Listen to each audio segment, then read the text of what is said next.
네컷 만화로 시사 이슈를 짚어보는 시간입니다. 나대로 선생의 이용화배, 박찬종 변호사와 함께 이야기 나눠보겠습니다. 안녕하십니까? 네, 안녕하십니까? 명절 잘 보내셨죠? 네. 먼저 저 원세훈 전 국정원장 1심 선고 결과에 대해서 잠깐 이야기를 좀 나눴으면 좋겠는데요. 제가 이제 법조인이니까 정부장이 안 물을 수 없어서 물을 수밖에 없는데 저는 이제 정보가 확실치 않아요. 여기 와서 이제 저 뉴스를 들었는데. 네, 그 사이에 결론이 나왔어요. 네, 뉴스를 들었는데 내가 판결문 전부를 본 것도 아니고. 네. 또 그 담당 변호인도 아니지만은. 네. 저는 저 1심 판결 얼른 납득하지 않습니다.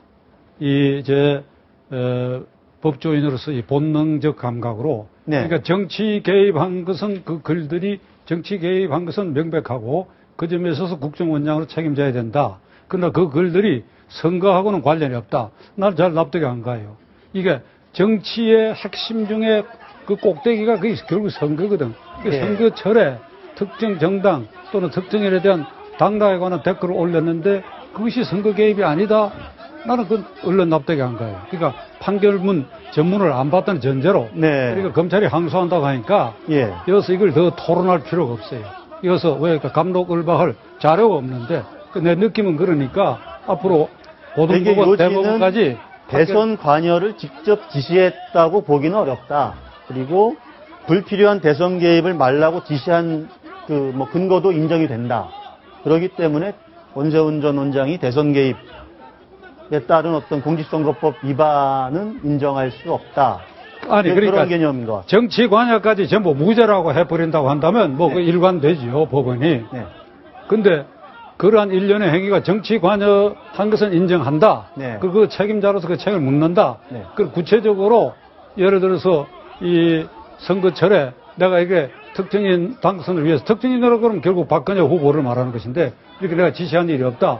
그러니까 예를 들면 원장님 말씀 그리고 그러한 기록이 남아있다 하더라도 지시하는 사람이 그렇게 하지 말라 그러면서 너를 껌뻑할 수도 있는 일이에요. 네. 그러니까 여기서 이거 갖고 더 이론을 하는 예를 들어서 무슨 뭐 근거 말씀 자료에 대선 개입을 해라 이런 말이 없었다 하더라도 아니 어느 바보가 대선 그 말씀에 하라고 하겠어요 그게. 그런 판결이 그 지금 우리 박 의원님 말씀대로 그 옛날 그 노무현 대통령의 어투 비슷하답니다. 이 말도 맞고요. 저 말도 맞고요. 이건 유죄고 저건 무죄고. 예. 그래서 집행유예 4년. 이게 제일 걱정됐던 게 석방된 지 이틀 만에 네. 오늘 만약에 실형이 선고가 됐으면 또 구속이 되고. 네. 제일 이제 그 구속되는 것보다 큰 문제는 대선 불복 운동이 이제 다시 정말 엄청나게 일어나는 겁니다. 그래서 나라가 되게 시끄러울 줄 알고 예. 이 재판부에서 아마 많이 머리를 쓴 게 아닌가 그렇습니다.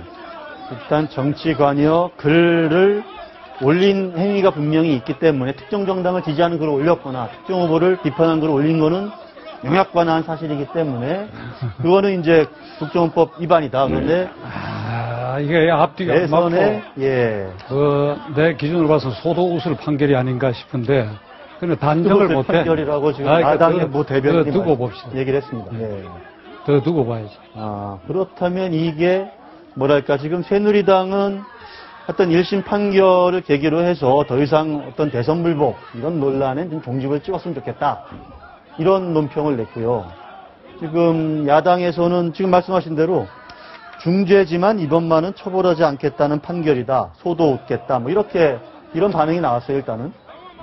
이게 논란이 뭐 1심, 물론 1심이기 때문에 아직 대법원까지 가야 되는 뭐 과정이 남아있지만 여전히 논란은 끊이지 않겠네요. 네, 논란은 이렇게, 계속되죠. 이제 2심 있고 대법원까지 있으니까. 네. 그러나 하여튼 그 원세훈 전 국정원장의 개인적으로 보면은 네. 1년 2개월 동안 그 건설업자한테 돈 받은 걸로 그 징역을 살았는데 네. 구속이 안 된 것만 해도 본인으로서는 아주 참 잘된 일이다 그런 생각이. 네. 이게 불행한 사태인데 네. 안 그래도 이 대한민국의 갈등공화국이고 세월호법 사태도 이렇게 계속 갈등을 이렇게 부추기고 이게 확대돼 가는데 또 이 판결까지도 분명하게 어느 쪽이 아니었기 때문에 또 계속 갈등의 요소를 가지고 있는데 다시 제가 말씀드리면 네. 정치의 제일 핵심 중에 핵심은 선거 아닙니까? 네. 근데 정치는 관여했는데 이게 선거 개혁은 볼 수 없다고 하니까 이건 상급 심 판단을 반드시 받아봐야 된다고 생각합니다. 그러니까 이 정도 일단은 얘기해서 뭐 1차 1심이니까 2%에서 예, 예. 더 이상 갈등 만드는 것은 아. 이 정도로 해도 넘어가십시다. 알겠습니다. 일단은 여러 가지 뭐 그동안에 지난 저 프로에서도 꼭 법원 판결문, 판결문에 대한 내용들이 좀 상세히 소개가 됐는데, 아니 요지는 뭐 그 두 가지인데 두 가지에 대해서 여러 가지 그 논란의 여지가 있을 수 있다. 이런 이제 변호사 이신 박찬중 변호사의 지적이 있었습니다. 자, 오늘 이화백님 어떤 만화 준비하셨습니까? 예, 오늘은 지금 남아 선호가 많이 사라진 그런 이 어린애들의 성비 분포가 그렇죠, 예. 발표가 됐습니다. 근데 거기에 제일 기여한 산하 제한의 공약 중에 잘 낳은 딸 하나, 10아들 부럽지 않다 하는 그런 이 캐치프레이즈가 있어요. 네. 그래서 남아 선호는 사라졌는데 잘 낳은 딸 때문에 백성이 고달프다 이렇게 되어 있습니다. 잘 낳은 딸 때문에 백성이 고달프다. 예. 아, 어떤 결론일까요? 청와대 박, 아스팔트 박. 그러면 대충 아실 겁니다. 청와대 박은 박근혜 대통령이고 네. 아스팔트 박은 우리 박영선 비대위원장인데 박영선 비대위원장은 또 오늘 비대위원장을 새로 영입을 하겠다고 그러고 예. 또 우리 박근혜 대통령은 요 근래 또 하는 여러 가지 들리는 얘기로는 아주 소통이 안 되고 아주 레이저 눈빛만 쏘는 아주 옛날식의 약간의 독선적으로 돌아간 게 아니냐는 그런 여론도 있습니다. 그래서 지금 우리 아스팔트 박영선 비대위원장이 오늘 비대위원장을 한 사람을 영입을 한다고 그러는데 그 영입하는 사람이 현실 정치에 학구적으로 뭘 다 아는 사람인데 하고 보니까 예. 옛날 박근혜 대통령 캠프에 있던 이상돈 교수입니다. 이상돈 중앙대 명예교수죠. 예. 가 거론이 좀 되고 있다. 그런데 박근혜 대통령 밑에서 비대위원으로 하면서 정권 정치까지 다 했다가 또 지금 1년 반 만에 이제 또 우리 야당으로 야당에 근데 요즘은 보니까 옛날에는 손학규 전 대표가 한나라당에 있다가 그때 야당으로 갈 때 막 변절했다고 엄청나게 애들 비판을 했는데 요 근래 보면은 윤여준 전 의원도 이회창 총재 밑에서 책사로 아주 가던 분이 어느 날은 날아와서 안철수 책사가 되고 지난번 대선 때 보니까 문재인 씨 후보의 TV 찬조 연설을 하더라고요. 예. 그러더니 또 이제 왔다 갔다 하더니 이제 그만두고. 도대체 왜 그렇게 선이 누구 말 맞다나 무너져 버렸는지 한계가 없는 것인지 그러면은 서로 사이좋게 지내면서 누군가나 민생 법안도 통과시키고 뭐 했는데 또 그렇게 붙을 때는 극한 투쟁을 하고 도대체 뭔지는 모르겠습니다. 나대로 선생님이 모르겠다 그러면 나대로 선생님이 모르겠다 그러면 누가 알고 있나 그러면 그러니까 송강호 의원 체포 동의할 때는 또 짝짝꿍이 돼가지고 전부 다들 이제 동료 의원 구하고 이상돈 교수가 하여간 영입 제안은 받았지만 이게 간단한 문제는 아니다. 뭐 고민을 하고 있다는 취지로 언론과의 통화에서 말한 것 같은데요. 만일 이상돈 교수가 수락을 한다면 이상돈 교수도 내 동창 후배인데 이게 총선과 대선 과정에서 아주 온몸을 던져서 희생했거든요. 그 농공행성에서 완전히 빠졌어. 만일 이상돈 교수가 그걸 수락해서 가게 된다면 인조 반정의 사실은 1등 공신인데 2등 공신 취급받아갖고 반란을 일으킨 이괄의 난을 상상해야 하는 이괄의 난을 상상하는 이걸 완전히 이상돈 난인데 하나는 민주당이 잘 데려간다고 보는데 요즘 이상돈 교수의 일체성이라고 하는 것은 정치 계획 노선이 분명하니까 당을 가릴 것 없이 그거 조금 의견이 다르시. 이상돈 교수가 사실은 뭐랄까 좀 보수 논객으로 분류가 됐던 분이고 그런데 보수 논객이라 그래서 무조건 또 새누리당이나 한나라당을 지지했던 건 또 아니에요. 계속 비판은 또 했었거든요. 특히 이명박 정부 때 4대강 사업 엄청 비판했던 사람이고. 제가 이 얘기 하기는 안 됐는데 한 3개월 전에 이상돈 교수를 만났을 때 네. 뭐 나하고 좀 그런 사이니까 이봐 어때? 청와대 한번 들어갔다 왔어? 손을 흔들더라고. 그 내가 깜짝 놀랐어. 그 청와대 한 번도 안 들어갔다 그지. 그러니까 대선 공신인데 그러니까 이건 완전히 반란이야. 그 민주당이 그 아주 묘한 사람을 아주 선택했는데 나는 가리라고 보는데 만약 오늘 이 얘기 나왔던 나 얘가 처음 듣는 소리입니다. 예. 그러니까 박 대통령으로서는 인재 하나를 놓치는 꼴이지. 그러니까 지금 이상돈 교수가 박근혜 대통령이 비상대책위원장 할 때 그때 비대위원으로 영입이 됐고 그 다음에 대선 때는 이제 대선 캠프의 정치쇄신 특위위원으로 활동을 했던 대선 캠프 특위위원 중에 김종인, 이상돈, 20대 후반의 이준석 네. 이 세 사람이 여론을 완전히 뒤집어 놓은 거예요. 당시에. 아니 박근혜 대통령 당선의 요인을 네. 하고 들어가면 이 세 사람의 공이야. 결정적인 공로야. 네. 근데 이 결정적 공신이 선거 끝나고도 한 번도 안 불려갔다고 그러고 뭐 아무런 언질도 없고 예. 그러니까 방송에 나와서 시시비비 하다 보니까 요즘 아주 세게 때리더라고. 이상돈 교수가 그동안에 비판적인 그런 글도 기고도 많이 하고 그래서 그러니까 그 1년 반 사이에 변한 거예요. 1년 반 사이에. 공공행상 그 부분에 전혀 이제 하나도 받지 못한 방금 이괄의 난이라고 그러셨는데. 이상돈 교수가 이 방송에 나와서 하시는 말씀을 보니까 아주 비판적이더라고요. 네. 지금 하는 부분이나. 그 다음에 지금 박 의원님도 말씀하셨지만은 이준석이라고 하는 분이 있어요. 젊은 분. 네.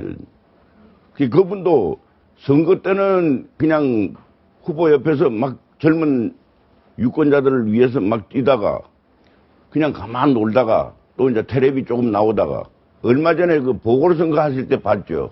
그때는 거기 다시 또 비대위원장으로 또 해가지고 혁신위원장. 혁신위원장이나 비대위원장이나 비슷한데 그래가지고 새누리당에서 또 한 달 써먹고는 또 요새 또 다시 방송으로 돌아왔더라고요. 도대체 어떻게 뭘 그렇게 하는지 모르겠어요. 직업적 용병인가 보다. 직업적 용병. 직업적 용병. 그러니까 이상돈 교수는 용병 안 하겠다는 선언이나 마찬가지지. 지금 청와대가 얼마나 무능하고 비정상적인 조직인지 더 이상 말이 필요치 않을 것이다. 이렇게까지 지금 이상돈 교수가 청와대를 비판을 했었거든요.